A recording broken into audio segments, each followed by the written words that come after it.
বা সাইডে কার্টনের ভিতরে মাল থাকতে পারে। অবৈধ এবং চোরাচালানের মালামাল আছে। 24 বস্তা হচ্ছে কম্বল, 6 কার্টন হচ্ছে আপনার ফুডস আইটেমের ভিতরে কি আছে এটা দেখতে হবে।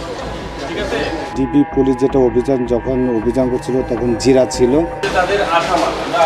5টা থেকে আমরা এসে পরিবহনে আসি গোপন সংবাদের ভিত্তিতে যে এখানে কিছু অবৈধ এবং চোরাচালানের মালামাল আছে।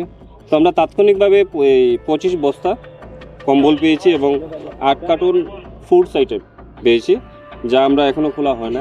এগুলো খুলবো এবং এই যারা মালামালগুলো বুকিং দিয়েছে তাদেরকে প্রত্যেককে ডাকবো এই যে মালামালের সপক্ষে ডকুমেন্ট নিয়ে আসার জন্য, যাচাই বাছাই করার জন্য।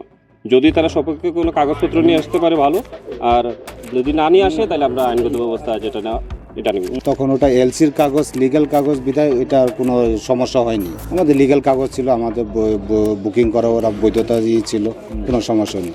আজকে কিছু কম্বল বুকিং হয়েছে, এটা এক একজনে একটা দুইটা মানে বস্তা বুকিং করছে এক একটা আইডি কার্ড দিয়ে, যাদের নিজস্ব মানে আইডেন্টিফাই করার মতো ঠিকানা পরিচয় আছে, ওই হিসাবে আমরা এটা বুকিং করা আর কি। এই কম্বলটা তো এই পর্যন্ত এটা তো একবারে বর্ডার সীমান্তের না, বাইরে থেকে দোকান থেকে কিনে নিয়ে আসে, কিনে এখান থেকে পাঠাচ্ছে তারা বাইরে। ওই হিসাবে তাদের আইডেন্টিফাই করার মতো কাগজ নিয়ে আমরা বুকিং করা, এটা একেবারে ইয়ে থেকে বর্ডার থেকে সরাসরি তারা আনা না,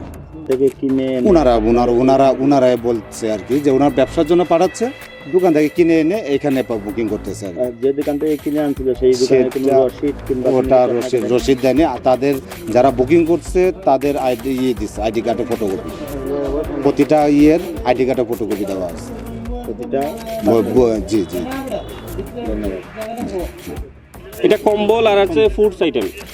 ফুডস আইটেম বলতে তো অনেক কিছুই বোঝানো যায়। আমরা প্যাকেট খুলে চেক করে দেখবো যারা মালিক আছে, যারা বুকিং দিয়েছে প্রত্যেকের এনআইডি এবং নাম্বার আছে, তাদেরকে থানায় ডেকে তাদের মালামাল সম্পর্কে জিজ্ঞাসাবাদ করবো।